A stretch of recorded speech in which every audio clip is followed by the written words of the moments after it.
Hey everyone, hope you're doing well and wanted to have a quick conversation with you and with Sarah Nelson, the president of the Association of Flight Attendants CWA Union, because we have some big news, some very positive news to share when it comes to keeping our skies safe by supporting our flight attendants who are such an important part of that. So now for the awkward part, you got to bear with me for a minute while I try to add her in. And as soon as I can find her handle, I'm going to do that. If you don't know Sarah Nelson, she is a fantastic, dynamic labor leader in the transportation space, which is why it's going to be a great conversation. I'm inviting her in. Let's see if this works. If it did, then any moment now you're going to see President Sarah Nelson joining us. There you are. Hi, Sarah. How are you doing? Hi there, Secretary Buttigieg. So good to see you.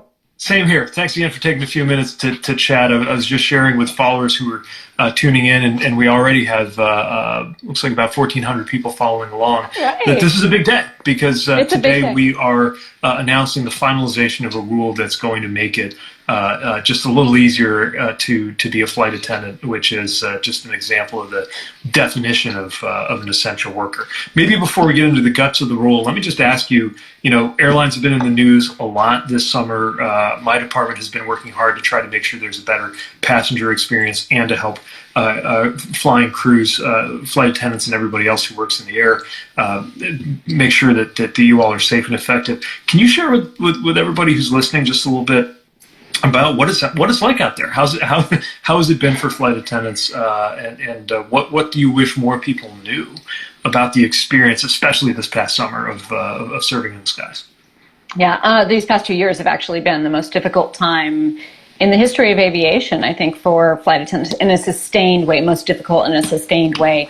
And that has been the inconsistency, the back and forth, the fact that as travel demand has come back, it has been mostly with people who are infrequent travelers, so you don't have any sort of follow the leader situation going on where you have a number of people who regularly fly and everybody kind of follows what they do. Everybody has questions, everybody has needs, everybody has things that they want to bring on. There's not enough space for everything, and our planes are full. And it was really important, at the beginning of the summer, the airlines were overpromising, and so people were getting stranded. And you've worked very hard on this issue, and you've also worked very hard on the issue of backing up flight attendants and making it very clear to people that there's going to be severe consequences for people acting out on planes, being violent towards flight attendants, interfering with our ability to do our jobs. But the reality is airline staffing was cut pre-pandemic. And that was to send more in stock buybacks to Wall Street when the airlines started making money. So we were already at minimum crews. We were already at high productivity. They were counting on high overtime hours to be able to continue to work that with cutback schedules where a lot of flight attendants are also having to commute by air to work when there's no seats on planes to get on to get to work. It's been a very stressful time for flight attendants just getting to work. And then when we get there, our days have been longer because that service has been cut back. So there's not necessarily as efficient schedules to build that make our days a little bit more efficient, a little bit shorter, usually a little bit longer nights. So this minimum rest right now is really important for many reasons. It has been more important because we have more likely been running up against those maximum days, minimum rest nights. And it's also really important because we've had more conflict on our planes than ever before. And I don't think anyone would like to go into a situation where you're trying to de-escalate conflict when you can't even think yourself because you're so fatigued. It's a great point. The number of things that flight attendants are asked to do at once is something that requires being very present, very sharp, and very well rested. So that does get us into the rule, which we're pleased to announce we're finalizing right now. It's about to go into the Federal Register and then will take effect in the first days of next year. So on paper, it may not be obvious to everybody why this is such a big deal, but this rule means that there will be at least 10 consecutive hours of rest time, and that there are no exceptions for that. Can you talk about how that's different from the status quo, why it matters so much? That's a huge deal. And behind me, you probably can't quite see it, but I have a picture back there with Norm Mineta, who was, of course, Secretary Norm Mineta of Transportation. But prior to that, he was chairman of the Transportation Infrastructure Committee in the House. And it was way back in the late 80s that he started working with us on flight attendant rest. We were calling out fatigue. We were talking about the problems of this and trying to get rules in place. And those initial rules that we were able to get on the books, even though Norm Mineta proposed 10 hours way back then, were 9 hours scheduled and could be reduced to 8. What that means is that when things go wrong in the operation, airlines have the ability to reduce that rest down to 8. Now that's from the time that the flight attendants are walking off the plane to the time that they're walking onto that plane again when they come back for their next duty day. So that means you've got to get through the airport, you got to try to get something to eat, you got to try to get undressed and settled down, usually have to call home or something, and then try to get some sleep, and then get ready the next day, have your briefings, all of that. When you look at all of that, there's really only a chance for about 4 or 5 hours in bed, if you can get yourself to sleep. And you know what that's like when you've been so wound up, had so much going on. It's hard to do. So this rule would change that from that minimum 8 that could be reduced down to an operation to 10 hours, irreducible, cannot be reduced for any reason. That equalizes rest with the commercial airline pilots.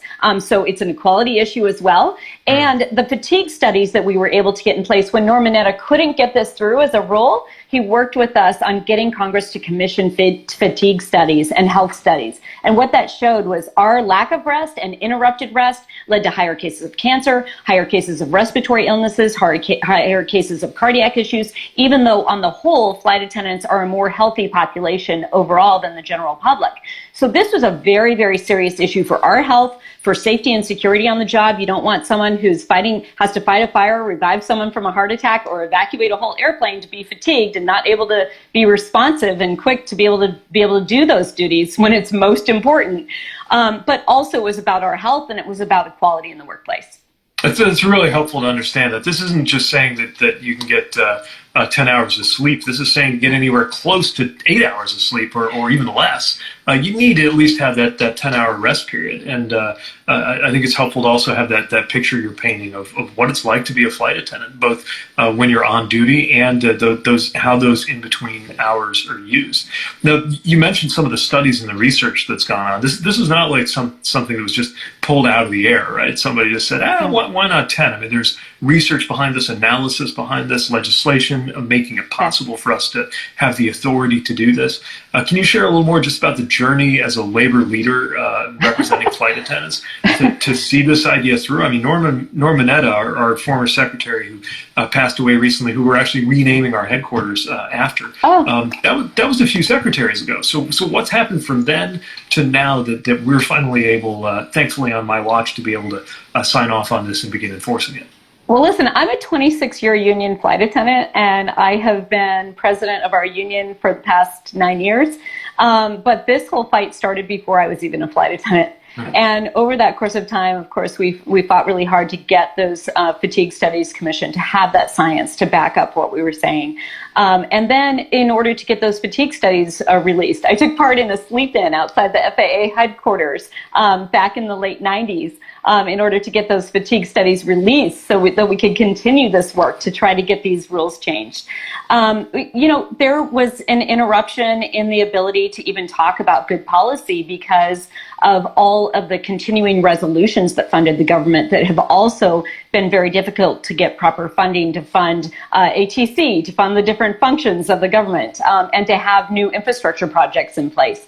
Luckily, under your watch, that's getting a lot better. But all of those interruptions meant that we didn't have a lot of opportunities to talk about good policy, get good policy into law.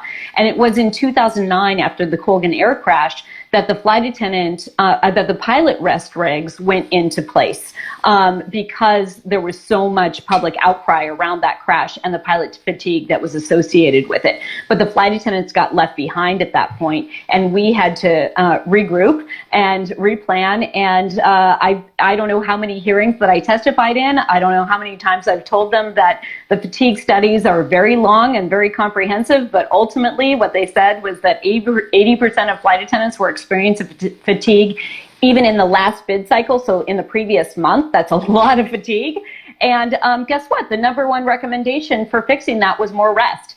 So what we're doing today and what's finally getting into place is what was passed by Congress in 2018, 5 years ago, overwhelmingly bipartisan, but led really by Democrats.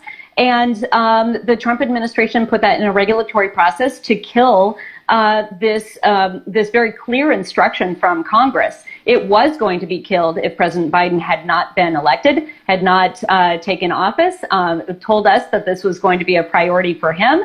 And you picked that up right away and shepherded this through with the leadership at the FAA too. And I want to thank you so much on behalf of flight attendants everywhere. If it had not been for your constant efforts to work on this and pick up the phone and check in with me on a regular basis and with Chairman DeFazio and everyone, we wouldn't be having this day today. I've never seen OIRA turn anything around so quickly. I've never seen a department tell the airlines that they have to implement something in 90 days, but that's the case here. And they've had plenty of warning for this, so they can get it done.